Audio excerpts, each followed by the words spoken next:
आता आपल्या आवडत्या मालिकेचे संपूर्ण भाग मालिका प्रसारित झाल्यानंतर लगेचच पाहू शकता पूर्णपणे मोफत फक्त सन नेक्स्ट वर. 2 दिवसांपूर्वी मी तुम्हाला भेटण्याचा प्रयत्न करत होतो तेव्हा त्या फोटोतल्या मुलीचं नाव सीता आहे सर. ही माझ्या काकाची मुलगी आहे आणि हिची मानसिक अवस्था बरी नाहीये सर. ते सांगतात तसं काही नाहीये. मी अगदी बरी आहे. ते सांगतायत ते खोटं आहे. त्या नराधमांपासून वाचण्यासाठीच मी माझं घर सोडून आले होते आणि त्यांनाच आता तुम्ही मदत करताय. माझे कोणीही नातेवाईक नाहीयेत. मी एक अनाथ आहे. काय घडलं हे सांगितल्यावरच मला शोधणारे हे कोण, मी कोण आहे हे तुम्हाला समजेल. मी कॉलेजचे शिक्षण घेत होते पण माझ्या आजूबाजूला किती धोका आहे याची मला कल्पनाही नव्हती. किती मुलींचे आयुष्य लग्नाच्या नावाखाली बर्बाद होत होती. तरीही मी शांत बसले होते. पण तुझ्यावरच्या प्रेमामुळे मला खरं बोलावं लागलं.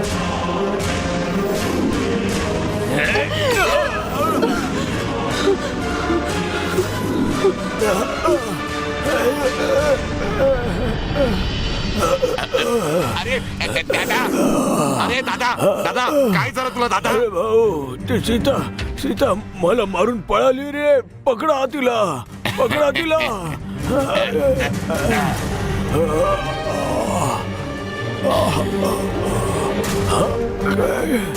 करोडोंची संपत्ती, अख्ख्या गावात SSR म्हणून तुझं नाव. तू सेटल झालाय. तू आता कायमचा गेलास तर मी सेटल होऊ शकतो ना. काय बोलतोस तू हे? दादा, अरे खरे भाऊ तर राम लक्ष्मणच होते. पण तुझा भाऊ तुझ्यासाठी यमराज आहे. अरे नाही रे. किती दिवस मी तुझ्या हाताखाली राहू? आता तू गेलास तरच मी सुखी राहू शकतो. कळलं का तुला? अरे नाही रे. अशा संधीचीच तरी मी वाट पाहत होतो. नाही रे. आता त्या पोरीने तुला मारून माझा प्लॅन यशस्वी केला. तिने तुला मारलं याचा मी व्हिडिओ काढला. हा व्हिडिओ पोलिसांना दाखवला तर खुनाचा आरोप तिच्यावर लागेल आणि तुझी संपूर्ण संपत्ती मला मिळेल आणि हा आश्रम पण माझा होईल. अरे नाही नाही, असं नको रे करू. असं नको रे तू करू. संपूर्ण गावाला धोका देऊन आयुष्य जगत होतास. आता मी कसा जगणार आहे? नाही. आता तुझा भाऊच छोटा SSR आहे इथला. दादा, मुलांच्या किडन्या हार्टची चांगली किंमत मिळते मार्केटमध्ये. तू जर का मला मुलांच्या किडन्या हार्ट विकायची परवानगी दिली असतीस तर मी असं केलं असतं का? तुला जरा पण दया येत नाही का रे? लहान मुलांच्या जीवाबरोबर खेळतोस तू. तुला जणू काही खूप दया येते ना. अरे स्वतः ढोंगी बनवून त्या मुलांना इथे आणून त्यांचं संगोपन करून लग्नाच्या नावाखाली फॉरेन आणि मुंबईमध्ये तू जो धंदा करत होतास ना, तो योग्य होता का? तू चांगला आहेस का? मी जे करतोय ते कोणाला सुद्धा कळणार नाही रे. तुला हवं तसं केलं तर आपण एक ना एक दिवस नक्कीच अडकू रे. त्याची काळजी तू कशाला करतो? आपलं नाव नाही येणार माझी गॅरंटी आहे. तुझ्या बोलण्यावर माझा विश्वास नाहीये. म्हणूनच तर तू आता मेला पाहिजेस. अरे कुठे होता तुम्ही? ती सीता दादाचा खून करून पळाली बघा. जा लवकर पकडायला.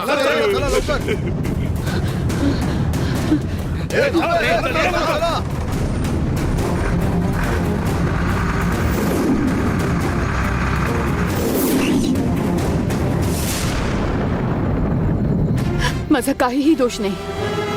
पण आता खुनाची आरोपी म्हणून मी दारोदार भटकते.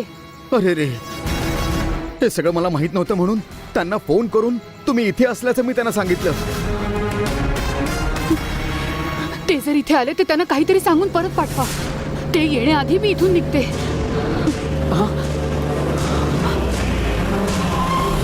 अरे बापरे. इथेच बोलला ना. चला या.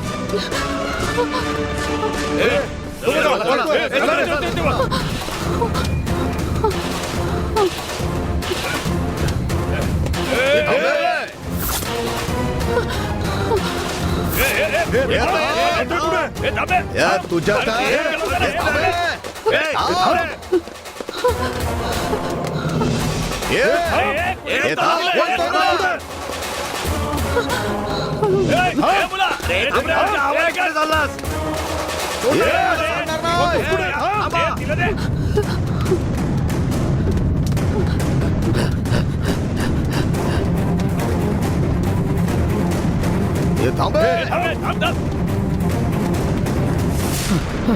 मॅडम मॅडम मॅडम हे बघा. कशाला तुम्ही त्या दोघांच्या मागे धावताय रे? मॅडम ही माझ्या काकांची मुलगी आहे मॅडम. हिची मानसिक अवस्था बरी नाहीये मॅडम. ही काय करते हिचं हिलाच कळत नाही.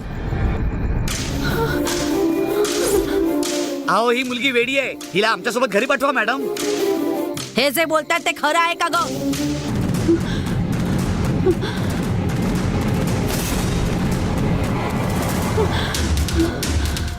बोल ना ग. हे जे बोलतात ते खरं आहे का?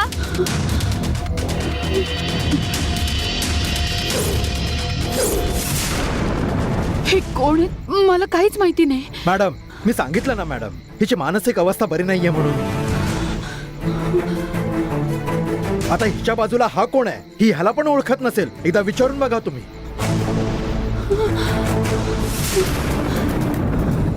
हे बघ, तुझी मानसिक स्थिती ठीक नाहीये असं सांगतायत ते, आणि तू त्यांना ओळखत नाहीयेत असं बोलतायत. तुझ्या बरोबर कोण आहे हे तुला माहित नाहीये असं सांगतायत ते. तू काहीच का बोलत नाहीस?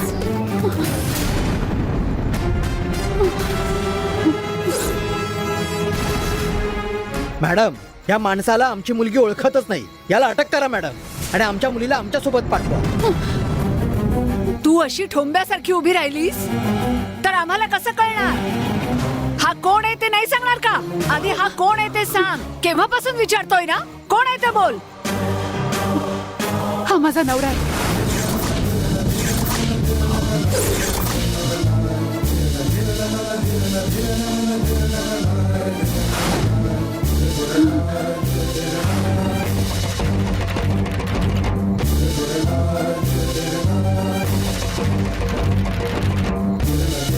आम्हा दोघांचं भांडण झालं. मी रागाच्या भरात घर सोडून आले म्हणून ते मला शोधत इथे आले. मी जात नव्हते म्हणून मला हाताला धरून घरी घेऊन जात होते.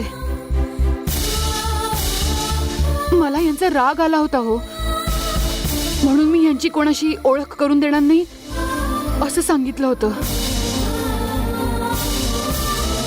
आणि म्हणूनच तुम्ही विचारलं तर मी शांत बसले.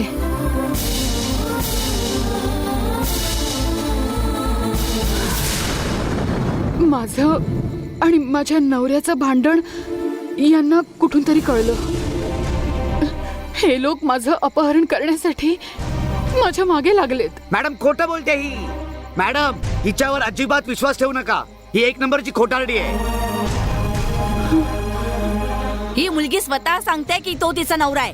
आता तुम्ही कोण आहात ते सांगा. मॅडम तुम्ही विचार करताय अशी सामान्य मुलगी नाहीये ही. मॅडम ही आमच्या गावातल्या सदाशिव नावाच्या एका मोठ्या माणसाचा खून करून पळाली आहे.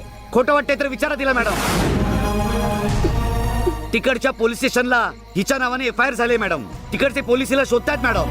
हिला पोलिसांच्या ताब्यात द्यायची म्हणून हिला शोधत आम्ही इथे आलोय मॅडम. जर तुम्हाला खोटं वाटतंय की हिने खून केला नाहीये तर हिलाच विचारा ना मॅडम. हे खरं बोलतायत का ग? तू खून करून पळाली हे खरं आहे का? नाही मॅडम, तिने खून केलेला नाहीये. हे लोक खोटा आरोप करतात तिच्यावर. मॅडम आम्ही खोटं बोलत नाही आहोत. तुम्ही तिलाच विचारा ना. आता यात तिला काय विचारायचंय? थोडा वेळ आधी तुम्हीच तर तिची मानसिकता ठीक नाही म्हणून सांगत होता. आता ती खुनी आहे म्हणून आरोप करताय. तुम्ही नवीन नवीन गोष्टी बनवणार आणि मी ऐकून घ्यायचं काय? हे तुला आमच्याबद्दल काही माहित नाहीये. तिला इथे सोड आणि गुपचूप निघून जा. ए मला धमकी देतोयस? माझ्याबद्दल तुला माहिती नाही म्हणून शांतपणे निघून जायचं इकडून. हे ती इथेच आहे म्हणून तूच फोन केलास ना आणि आता पलटी मारतोस. मी कधी फोन केला होता? काय संबंधच नाहीये ना आपला. हे काय संबंध नाहीये. ए, हा? ए, कधी मारतोस का? आता ते- ही पोरगी ए, चालल्या, चालल्या. एंड ना तुला.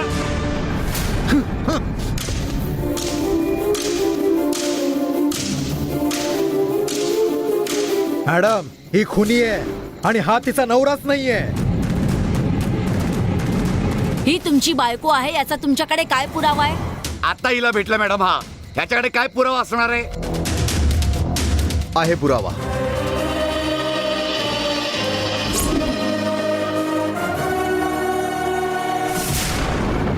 अरे हा काय करतोय? हे बघा मॅडम, बघा.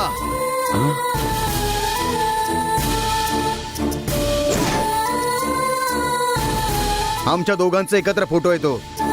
आता विश्वास बसला का तुम्हाला? मॅडम विश्वास ठेवू नका ह्याच्यावर. अहो या मुलीचं अजून लग्नच झालं नाहीये. हिच्या गळ्यात अजून मंगळसूत्र सुद्धा नाहीये. आमचं दोघांचं भांडण झालं होतं म्हणून तिने मंगळसूत्र काढून माझ्या हातात दिलं आणि ते मंगळसूत्र माझ्या जवळच आहे. मॅडम हा खोटं बोलतोय. हिने काढून दिलेलं मंगळसूत्र याला पुन्हा हिच्या गळ्यात घालायला सांगा. ही अजिबात घालणार नाही.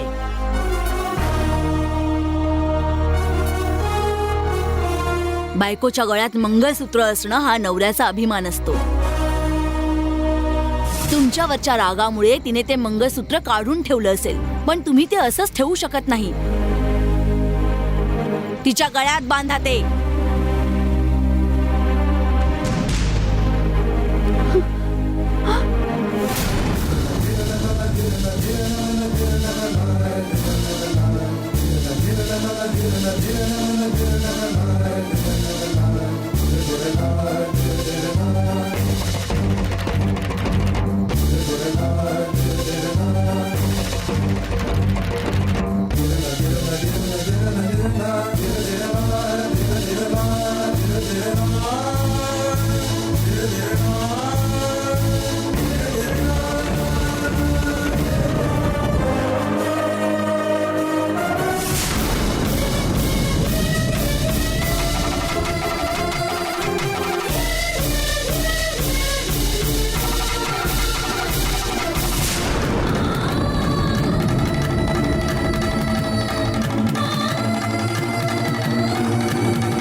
अरे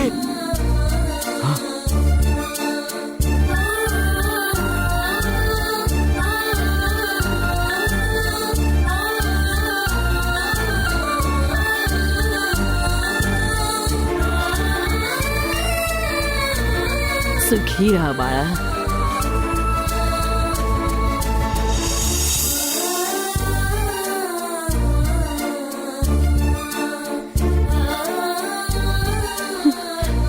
बघा, झालं झालं समाधान. ए, तुमचा संशय क्लिअर झाला ना?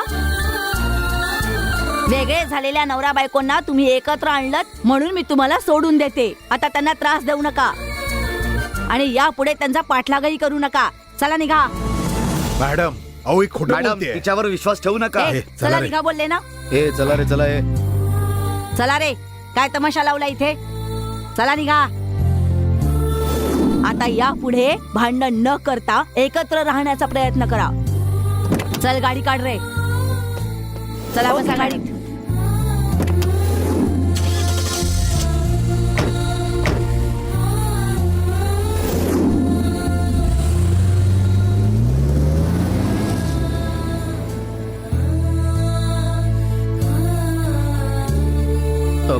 हे बघा, मला चुकीचं नका समजू. त्यांच्या तावडीतून तुम्हाला वाचवायला मला दुसरं काही सुचलंच नाही, म्हणून जानकीची आठवण म्हणून ठेवलेलं ते मंगळसूत्र मी तुम्हाला घातलं. लग्नाच्या बंधनात तुम्ही अडकू नये म्हणून मी गाठ सुद्धा मारली नाही आणि एका मैत्रिणीच्या गळ्यात जशी चैन घालतात तशी मी घातली, अगदी नॉर्मल पद्धतीने. तुमचं लग्न झालं नसेल पण माझं तर लग्न झालंय ना.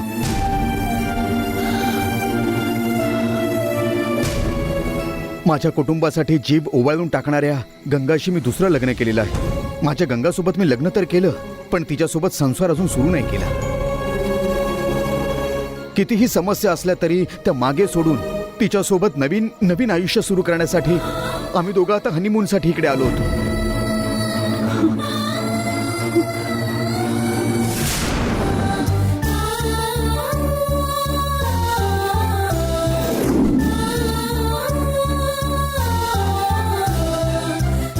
हनीमूनला आलो असतानाच अचानक मध्ये मी तुम्हाला पाहिलं आणि मला खूप आनंद झाला होता. पण आपली भेट तर अशी आपल्यासमोर धर्मसंकट उभं करेल असं मला वाटलं नव्हतं. स्वप्नातही वाटलं नव्हतं मला. तुमचं मन जर मी दुखावलं असेल तर मला मनापासून माफ करा. माझ्या जानकीची आठवण म्हणून माझ्याकडे तिचं ते मंगळसूत्र होतं. मेहरबानी करून मला ते मंगळसूत्र माझं परत द्या.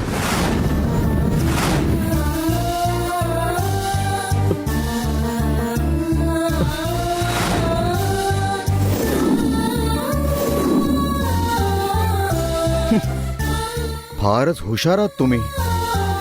फारच हुशार आहात तुम्ही. तुमचं काम झाल्यानंतर निघून गेलात आणि जाताना माझ्या जानकीचं मंगळसूत्र सुद्धा घेऊन गेलात.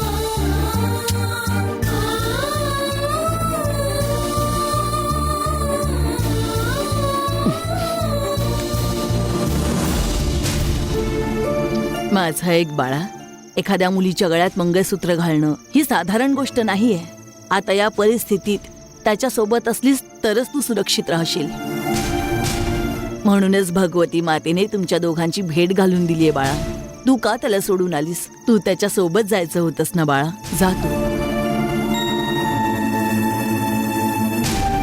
मी अशी कशी जाऊ शकते? त्यांचं दुसरं लग्न झालंय, त्यांची बायको आहे. आता मी त्यांची तिसरी बायको म्हणून कशी जाऊ शकते? मला हे योग्य वाटत नाही. मग हे मंगळसूत्र अजून कशाला गळ्यात घालून ठेवलेस? परत नेऊन द्यायचं ना त्याला. ते कसं होऊ शकतं? मुलीच्या गळ्यात मंगळसूत्र घालणं ही साधारण गोष्ट नाहीये असं तुम्हीच आता म्हणालात. माझा समजूतदारपणा म्हणून मी त्यांच्यापासून लांब आले. पण माझ्या संस्कारांमुळे मी मंगळसूत्र काढून देऊ नाही शकत. मी संकटात असताना त्यांनी मला वाचवलं. त्यांना मी त्रास नाही देऊ शकत. म्हणूनच मी त्यांचे आभार न मागताच निघाले. हे ठरवून केलेलं लग्न नाहीये बाळा. हे लग्न तू हलक्यात घेऊ नकोस. तुम्हा दोघांचं गतजन्माचं नातं आहे म्हणून तुम्ही दोघे एकत्र आलात आणि आता हे सगळं घडलं. म्हणून मी सांगते तुला, तुमच्या या कल्पनेचं माझ्याकडे उत्तर नाहीये. तू कुणालाही विचार, पण भगवती मातेनेच तुम्हा दोघांना एकत्र आणलंय हेच सत्य आहे.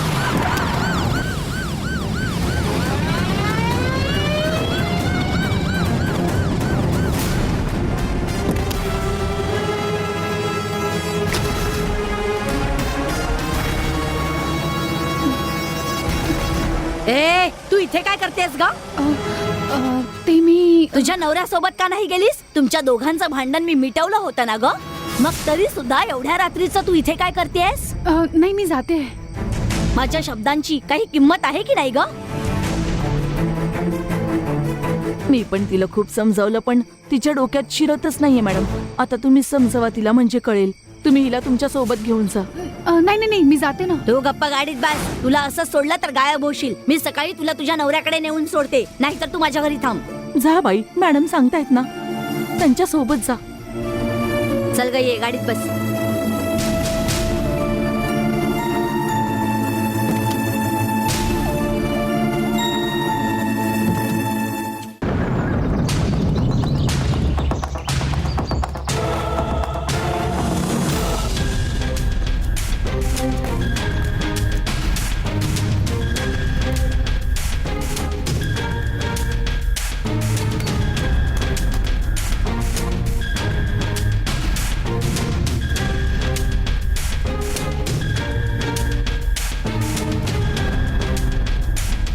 ओंकार, तू पडून राहा, उठू नकोस. झोप तू.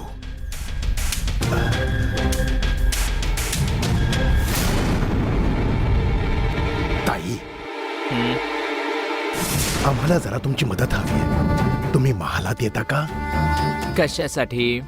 आमची ताई बरेच दिवस बेशुद्ध होऊन कोमात गेलीये, पण तरी सुद्धा तिचे डोळे उघडेच होते आतापर्यंत. पण आज तिचे डोळे बंद झालेत.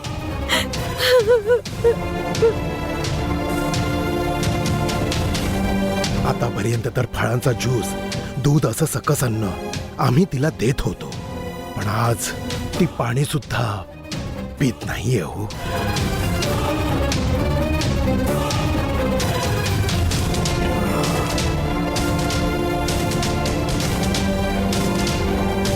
जेव्हा ती मेल्याची खोटी बातमी आमच्या कानावर आली तेव्हा आम्ही फारच खचलो होतो. काही सुचत नव्हतं. तुम्ही एकदा ताईला पाहिलं तर तिची परिस्थिती तुम्हाला कळू शकेल. मला फार भीती वाटते. जरा लवकर येऊन बघा ना ताई. हे घ्या.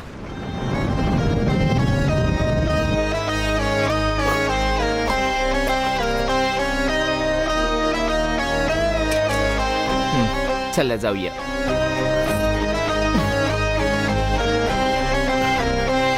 या चला. ताई, या.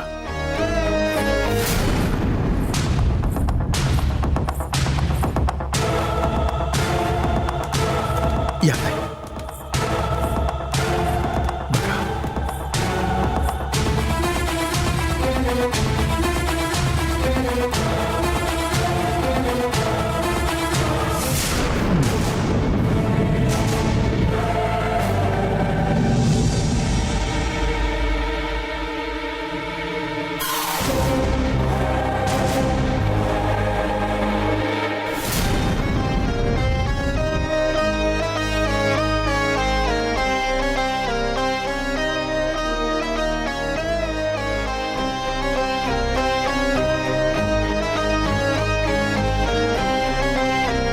काय झालं ताई? पुढच्या 2 दिवसात यांचा जीव जाणार. अहो, हे काय बोलता ताई? या मृत्यूच्या अगदी जवळ जात आहेत असं यांची नाडी सांगते. पण यांना वाचवणार असं काळूच बोलतोय. काळूची इच्छा मला पूर्ण करावीच लागेल.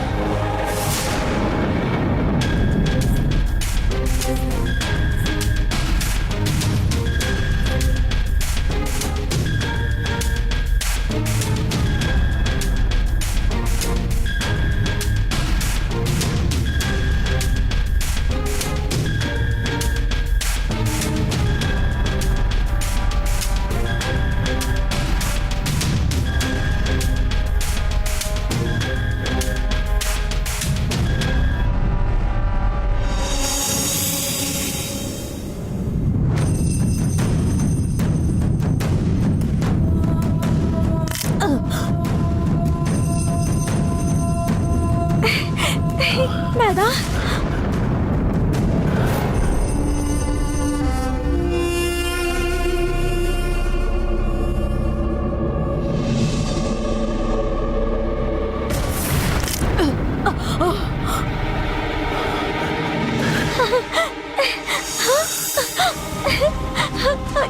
ताई,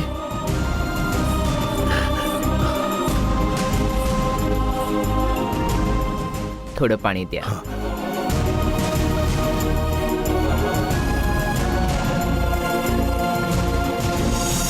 हे घ्या ताई. तूच वाचव काळू.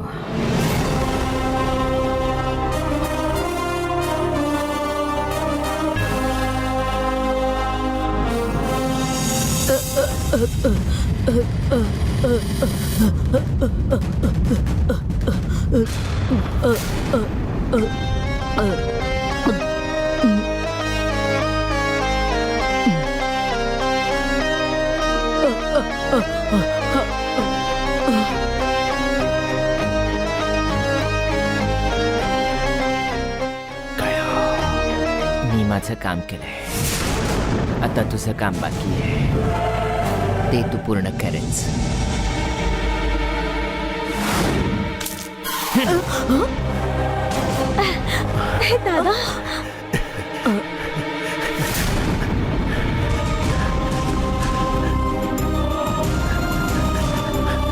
ताई ताई या ताईने आता फक्त डोळे उघडले.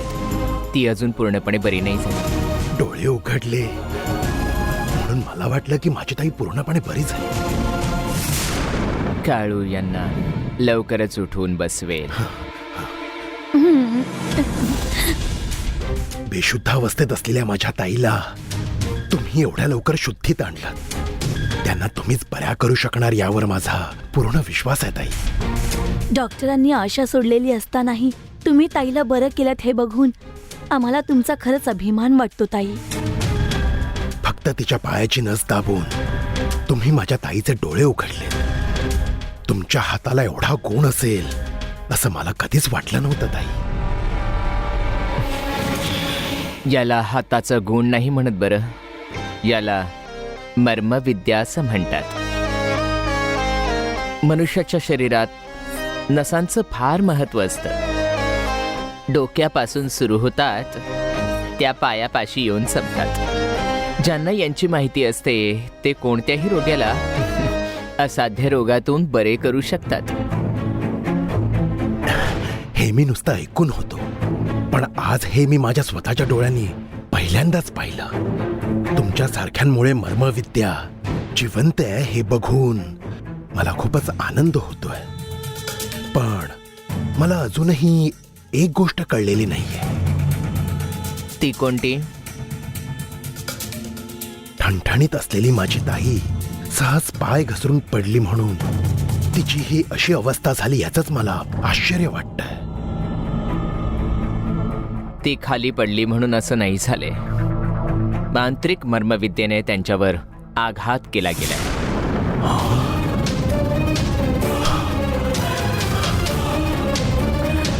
मांत्रिक मर्मविद्येचा हा घाट मी तांत्रिक मर्मविद्येने सोडवून टाकलाय. रक्ताभिसरण क्रिया ठीक झाली की मग त्या पहिल्यासारख्या एकदम बऱ्या होतील, पण त्यासाठी जरा वेळ लागेल यांना. त्या चामुंडीने माझे हात पाय बांधून ठेवले होते, पण तू येऊन जरा मोकळे केलेस. काही दिवसात मी बरी होणार हे ऐकून फार बरं वाटलं. खरंच. ए मंजू, ताईला तहान लागलीये, जरा मोसंबी ज्यूस घेऊन ये. त्यांना तहान लागत असेल, यांना फळांचा ज्यूस द्या, त्यांची तहान मिटेल. ठीक आहे ताई. अरे वा, माझ्या मनातली गोष्ट अगदी बरोबर ओळखलीस. माझा यावर विश्वास नाही, पण तुझ्याकडे नक्कीच काहीतरी शक्ती आहे. मंजू, आधी पाणी दे. जा. ताई, पाणी पी. ताई, पाणी पी. हा, मी जाऊन ज्यूस घेऊन येते. हा,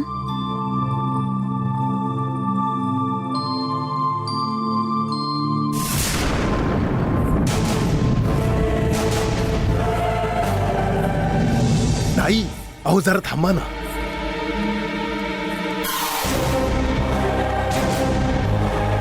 आम्ही सगळे घरात नसताना ताईची ही अशी अवस्था झाली म्हणून मला जरा संशय आलाच होता. आणि आता तुम्ही देखील आत्ताच असं सांगितलं की मांत्रिक मर्मविद्येमुळे हे सगळं घडलंय. यासाठी कोण कारणीभूत आहे? हे कोणाचं काम आहे ताई?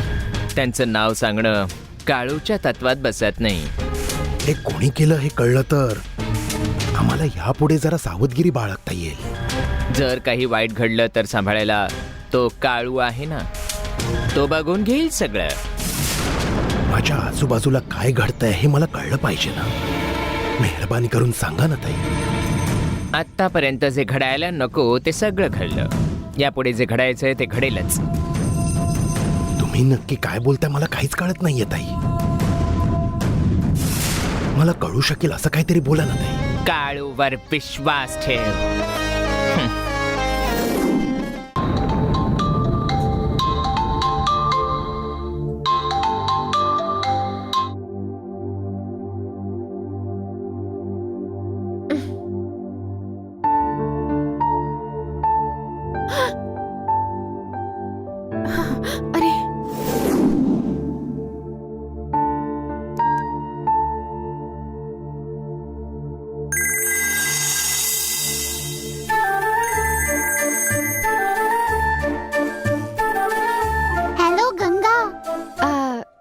देवसेना, आजोबांनी फोन केला होता, मी पाहिला नाही. जरा आजोबांना फोन देतेस का? अगं गंगा, आजोबांनी फोन नव्हता केला काही. त्यांच्या फोनवरून मीच तुला फोन केला. तूच केला होतास का? सॉरी ग, मी जरा झोपले होते ना, म्हणून तुझा फोन नाही उचलला. सॉरी गंगा, माझ्यामुळे उगाच तुझी झोपमोड झाली. तू आता झोप हा, मी नंतर फोन करते. नाही ग बाळा, आता असू दे, तू बोल. मला की नाही तुझी आठवण आली म्हणून फोन केला होता. तू नाहीयेस तर मला खूप कंटाळ येतोय ग. मला पण तुझी फार आठवण येते ग. आता मी कोणत्याही मुलांना पाहिलं तरी तूच आहेस असं वाटतं. गंगा, तू पण ना रोज माझ्या स्वप्नात येतेस. तुझ्या स्वप्नात पण मीच काय येते? तुझी शाळेची मैत्रीण नाहीये? अजून त्यांच्यासोबत एवढी क्लोज नाही ना झाले. का क्लोज नाही झालीस? त्यांच्याशी तू बोलत नाहीस का? एक मुलगी आहे जिला माझ्याशी मैत्री करायची आहे. तिचं नाव सौम्य आहे. तिच्या आईने केलेली खीर आहे ना, तिने माझ्यासाठी आणली होती, माहितीये का? काय सांगतेस? हो ना. तू आल्यानंतर तुझ्या हातचे उकडीचे मोदक मी सौम्यासाठी घेऊन जाणार आहे असं ठरवलंय. फक्त सौम्यासाठी नाही, तुझ्या वर्गातल्या सगळ्या मुलांसाठी मी मोदक बनवून देईन. तू सगळ्यांसाठी घेऊन जा, ठीक आहे? तू मोदक बनवण्यासाठी इकडे यायची घाई करू नकोस. त्यापेक्षा बाबांसोबत मस्त पैकी केरळ फिरून ये. अजून किती फिरणार आहोत? मला तुझी आठवण येते आता. मी लवकरच परत येणार आहे. तू खरंच येणार आहेस? हो, मग मी काय खोटं बोलते? येताना काय घेऊन येऊ ते सांग मला, घेऊन येईन. तू जे काही आणशील ते माझ्या आवडीचंच आणशील, माहितीये मला. कारण तू मला खूप चांगलं ओळखतेस, माहितीये. घरात असताना खूप चुरूचुरू बोलते, आता तर शाळेत पण जायला लागलीयस. तुझ्याशी बोलण्यात कोण जिंकेल? माझ्यावर खूप प्रेम करणाऱ्या तुझ्यासाठी मी विचार करून तुला आवडेल असं काहीतरी आणते, ठीक आहे ना? चालेल गंगा. बरं मला सांग, बाबा तुझ्या बाजूला आहेत का? त्यांना केरळ खूप आवडलंय, ते सारखे बाहेरच फिरतात. बाबा आल्यावर मला फोन करायला सांगा त्यांना. नक्की सांगते. ठीक आहे गंगा, बाय. बाय चिमणे.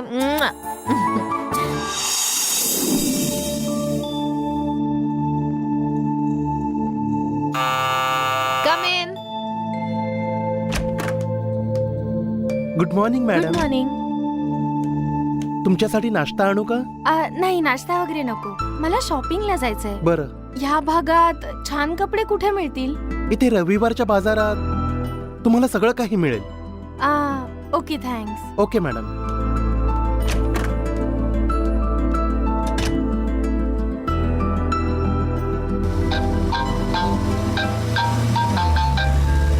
हा बोल ना गंगा. देवसेनासाठी कपडे घ्यायचे आहेत. इथे रविवारचा स्पेशल बाजार आहे म्हणे. तुम्ही आलात तर आपण दोघे जाऊ शकतो. देवसेनेसाठी काहीतरी घ्यायचा विचार मी देखील करत होतो, पण आता तूच बोललीस. तर चल रविवारच्या बाजारात खरेदी करू आपण. मी तुला तिथेच जाऊन भेटतो लगेच, चालेल ना? तुम्ही इथे या ना, आपण एकत्र जाऊया. हा बाजार मला इथून खूप जवळ आहे, म्हणून सांगतो ना मी तुला. ये ना तिकडून लगेच. ठीक आहे, मी लगेच निघते. ठीक आहे, बाय.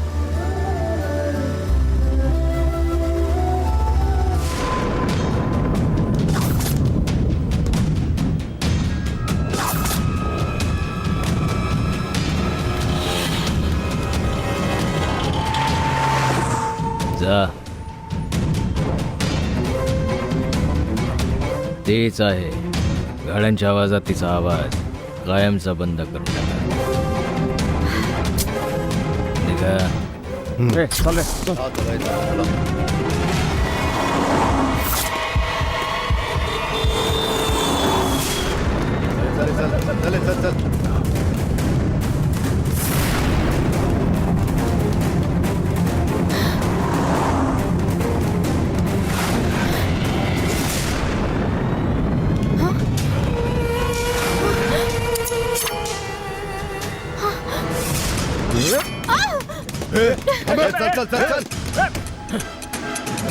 सगळ्यांच्या नकळत करा बोललो होतो, पब्लिक प्लेसवर तिच्या मागे लागले ते.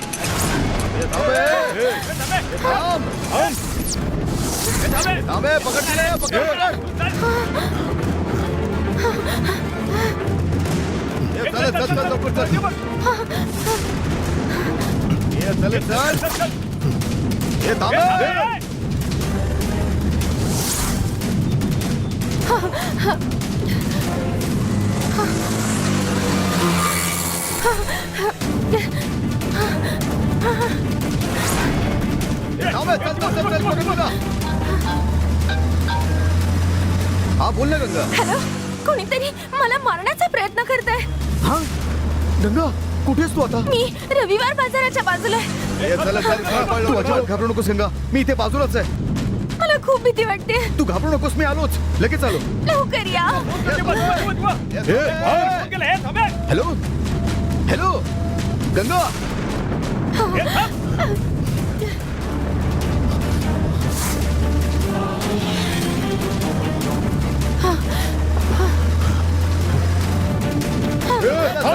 पकड पकड, अरे पकड ना तिला, चल लवकर.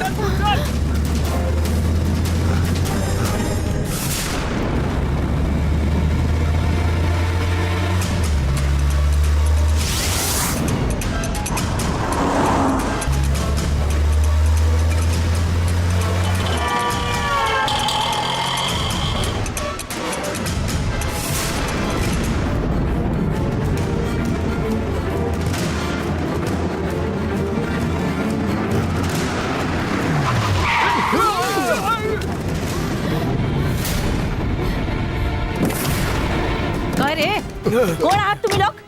कोणाच्या मागे एवढे धावताय? शांत का उभा आहेस? बोल ना. आणि हातात चाकू काय? अरे ए थांब थांब, पळतोयस कुठे? थांब म्हटलं ना. थांब म्हटलं ना. पकड रे पकड.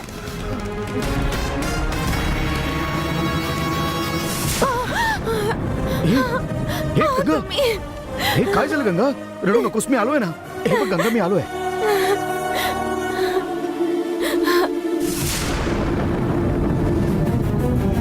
आता या पोलिसांनी मला गंगासोबत पाहिलं तर फार मोठा गोंधळ होईल.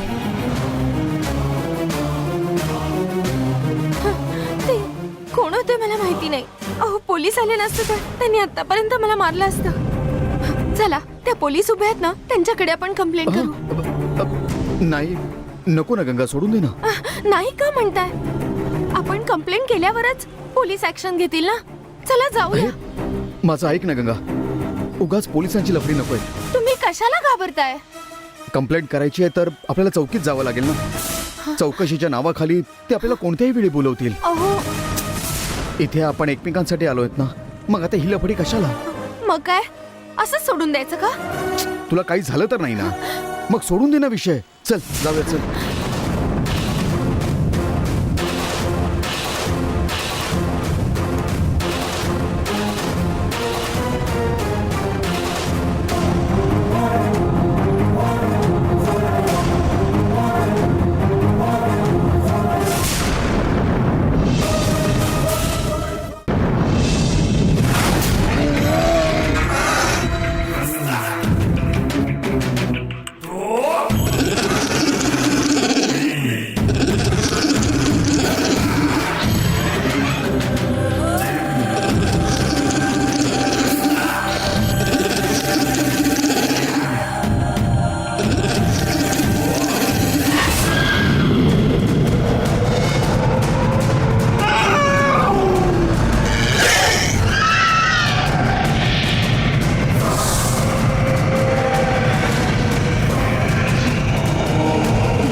कितीही प्रयत्न केलास ना तरीही चामुंडी तुला सापडणार नाही. तिला शोधण्यात वेळ घालवण्यापेक्षा तू जिथे होतास तिथे परत निघून जा. तू जाऊ नकोस तू.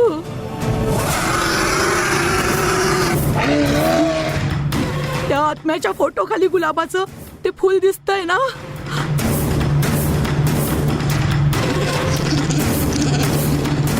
गुलाबाचं फुल नाही आहे, ती तुझी चामुंडी आहे रे.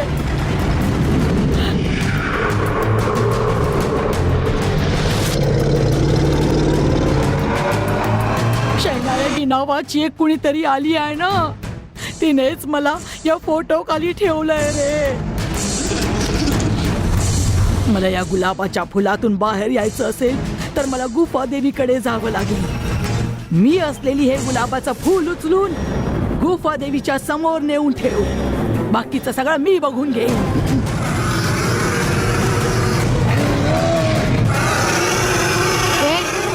तू माझ्या फोटो जवळ येऊ नकोस हा. या मांत्रिक बाईला इथेच सोडून निघून जा परत.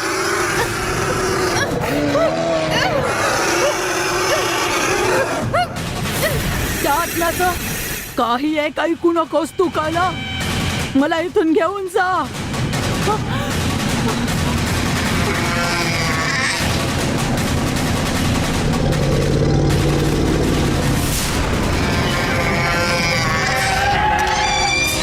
तू लवकर ये इथे, मला घेऊन जा.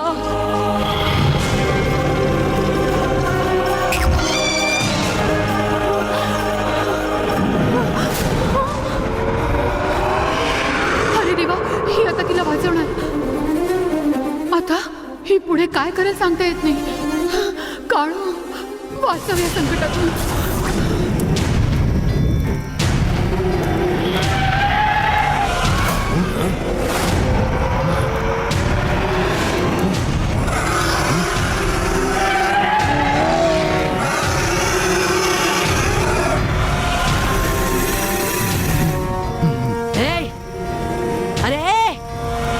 ऐकायला येत नाही तुम्हाला काय? या फुलाजवळ या जरा.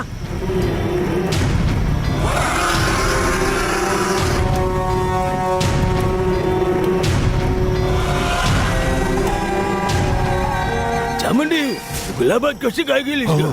हे सर्व त्या शयनायगीचं काम आहे. मला आधी इथून बाहेर पडायचंय. सगळ्यांनी का भुजंडाचा मंत्र बोला. त्या मंत्राच्या जोरावर मी बाहेर येऊ शकेन. श्री कालभुजंड ओम सिंहचंद्र गोविंद ओम कालभैरव जगदामुनीश्वर अगति महामुनि कालभुजंड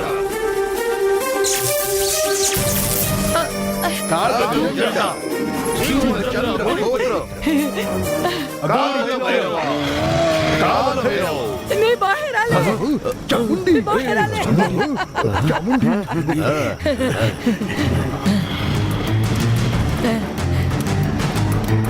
गुफा देवी, तुझ्या या काग भुजंडा वंशातील मला त्रास देणाऱ्या शयनायगीला मी सोडणार नाही. मला फुलात बदलवणाऱ्या तिला मी तडफडवणार आहे. मी तुझी शपथ घेते.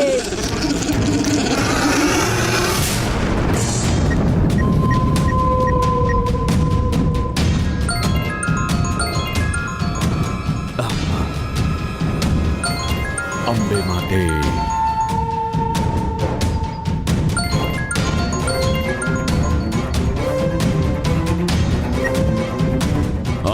बोल बिच्छू, तुला सांगितलेलं काम झालं का?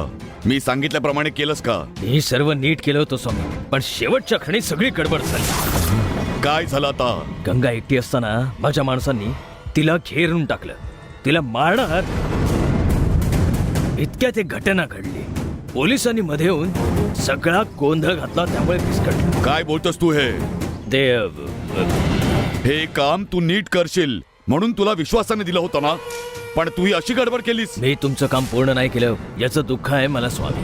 ठीक आहे, जे झालं ते झालं. आता तू पाठवलेल्या माणसांनी पोलिसांना तुझ्याबद्दल सांगितलं तर तू मात्र अडकशील. त्यामुळे तू जरा सावधपणे राहा. त्या पाठवलेल्या माणसांना माझ्याबद्दल काहीच माहिती नाहीये स्वामी. असं नको बोलूस. केरळची पोलीस सामान्य पोलीस नाहीये. या कामाचा सूत्रधार कोण म्हणून तुझा शोध घेतीलच. तू जर का त्यांच्या जाळ्यात अडकला तर मी सुद्धा अडकेन, आणि मी जर का अडकलो तर मग सगळीच गडबड होऊन जाईल, कळलं का? मग मी आता काय करू स्वामी? तू लगेच तिकडून निघ आणि चेन्नईमध्ये पोहोच.